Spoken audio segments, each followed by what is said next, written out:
CBN Vida Ativa. Oferecimento Emagrece Água Verde. Corpo e saúde em dia. Nos siga no Instagram, @Emagrece Água Verde.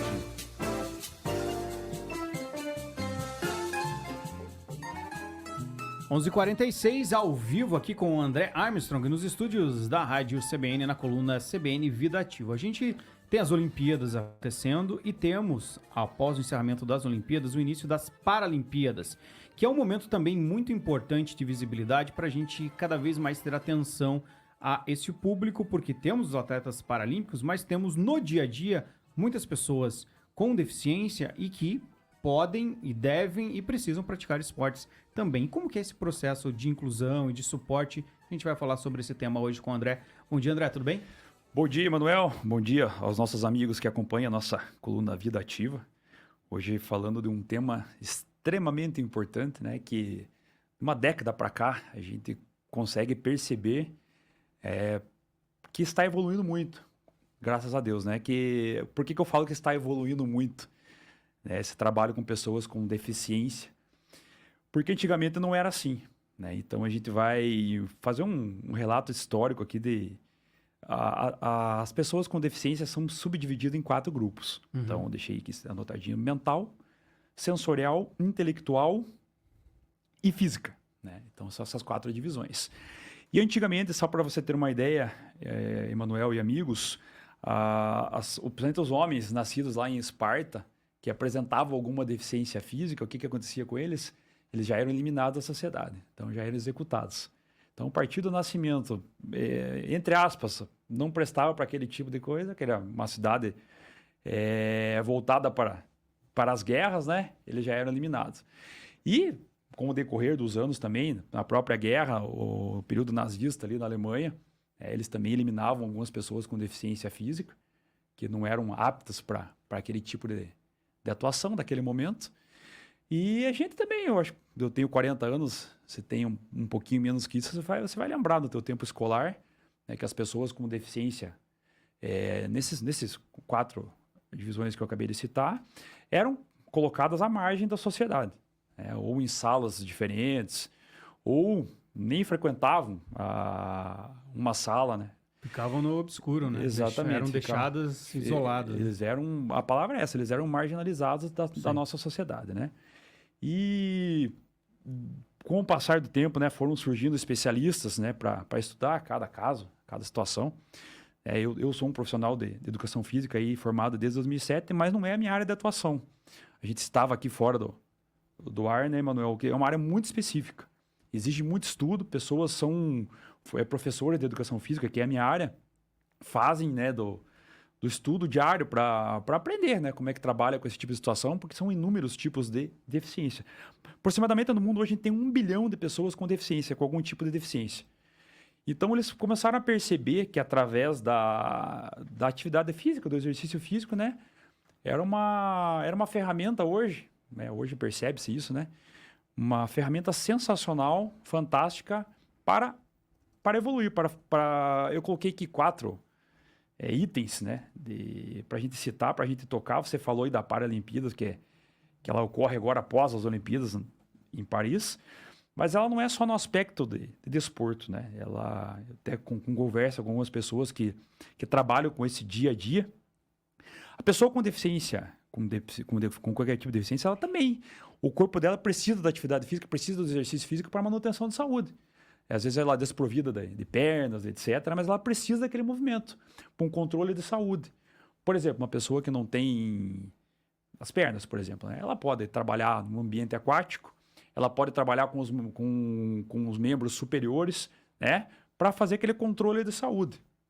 Então, o que ela vai precisar? Não só uma avaliação, um bom diagnóstico de um profissional, e a partir deste momento, ela ser direcionada para alguma atividade física, para algum exercício físico orientado. O que eu posso falar sobre atividade física, né? Como ela, um papel, principalmente você vê nas Paralimpíadas, né? Como ele faz um papel de resgate das pessoas. Pessoas ali que estão desenganadas da vida. É uma pessoa que de repente foi, entre aspas ali, vamos dizer normal, perdeu um acidente, perdeu as pernas, né? O que vai acontecer com ela? Perdeu, né, a motivação, perdeu o encanto pela vida. E através do esporte, a gente vê, conversando com pessoas, cada para-atleta, cada pessoa que está à frente disso tem uma superação de vida. Aí eu até tenho um amigo, né, que é policial, né, levou um tiro na cabeça, e através hoje do tênis de mesa ele está competindo em âmbito nacional e voltou, né, aquela paixão pela vida. Então eu conversei com ele esse dia até no jogo do Operário, ele falando sobre que os treinos são diários. Hoje ele não pode atuar mais na Polícia Militar, mas os treinos são diários. E competição, por onde já tem o cronograma. Então, através da atividade física, ele conseguiu se reencontrar. Estava num período de depressão, conseguiu dar uma melhorada lá, e esse aspecto melhorou muito. Foi fundamental o esporte nesse sentido, né? Então, o aspecto da inclusão não precisa nem falar, né? Eu trabalhei também lá pelo ano 2010 com crianças de 10 anos, e a gente tinha ali no nosso grupo um menino com cadeira de roda. Então, naquele momento, já começaram a ser incluídos as crianças com deficiência. Eu lembro que as próprias crianças carregavam a cadeira de roda dele, sabe? Ele começou a se envolver mais na aula. Era uma aula de basquete, ele segurava a bola, do jeito dele ele conseguia arremessar a bola. Então, no aspecto da inclusão. E só para fechar também, conversando com um primo meu, que ele tem um menino com espectro autista, e ele falando que tem um professor no Rio de Janeiro que ele usa muito como terapia para as crianças. Então, o jiu-jitsu direcionado para as crianças com autismo como uma forma de terapia, porque as crianças são muito agitadas, têm um sono, às vezes, muito prejudicado. Então, através do esporte, através do jiu-jitsu, ele usa para acalmar as crianças, para ter um melhor sono. Então, eu citei aqui 3 frentes para você. Aqui, mais um exemplo de um outro esporte contribuindo nessa situação, porque a gente trouxe aí há um mês e meio atrás, a Bruna do Amaral da coluna CBN Natação, mencionou alguns alunos também aqui em Ponta Grossa que começaram a fazer a natação dentro do espectro autista e também tiveram evolução nesse sentido, né? Então, o esporte como um todo, independentemente de qual esporte, claro que em algumas situações é recomendado um tipo de esporte, em outros outro, mas o esporte como um todo, ele tem esse potencial, e o André até mencionou aqui, né, pessoal, só pra gente ter uma noção. A gente tem 8 bilhões de pessoas no mundo. 1 bilhão de pessoas possuem deficiência. A cada 8 pessoas, uma tem deficiência. Então, é um número significativo e a gente precisa cada vez mais trabalhar a parte da inclusão. Né? Exatamente. Você falou que as pessoas, através da natação, conseguiram melhorar. Então, só para você ter uma ideia, uma informação, não sei se você tem esse acesso a essa informação, de onde que surgiu as Paralimpíadas. Período pós-guerra na Inglaterra, então um médico alemão que era contra os nazistas, ela foi expulso da Alemanha, foi para a Inglaterra.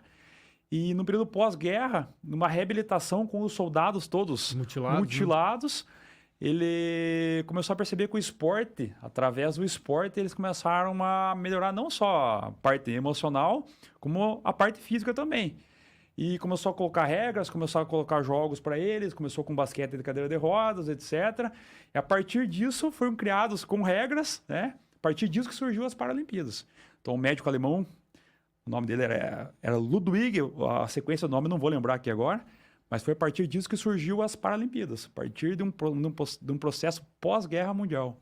E a gente precisa cada vez mais dos meios de comunicação também dando visibilidade às competições, às ações, não só na época da Olimpíada, mas com frequência, porque é muito difícil você ver transmissões de jogos de pessoas com deficiência. E isso é importante no sentido, a gente sabe que tem a parte comercial e tudo mais, mas para que as pessoas se sintam referenciadas, tenham como espelho, né, André, ver que existe essa possibilidade porque quando acontece algo de você perder algum tipo de movimento, perder algum membro, a visão, muito se imagina, não vou poder praticar esportes, porque o que a gente vê é todo mundo super dotado ali de preparação física no futebol e tudo mais, sendo que é possível ter também esse outro cenário. Vocês viram o poder da atividade física nesse processo de recuperação, né?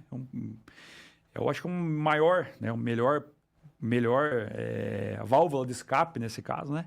Para a pessoa retornar àquela vida que ela tinha antigamente, com toda certeza. Muito bacana a gente conversando aqui com André Armstrong na coluna CBN Vida Ativa. André, obrigado por mais uma semana. Na quinta-feira que vem a gente fala mais sobre formas das pessoas se integrarem com o esporte, como isso muda a vida delas. Um abraço, Manuel. Obrigado pela oportunidade de falar desse tema importantíssimo. Até quinta-feira que vem.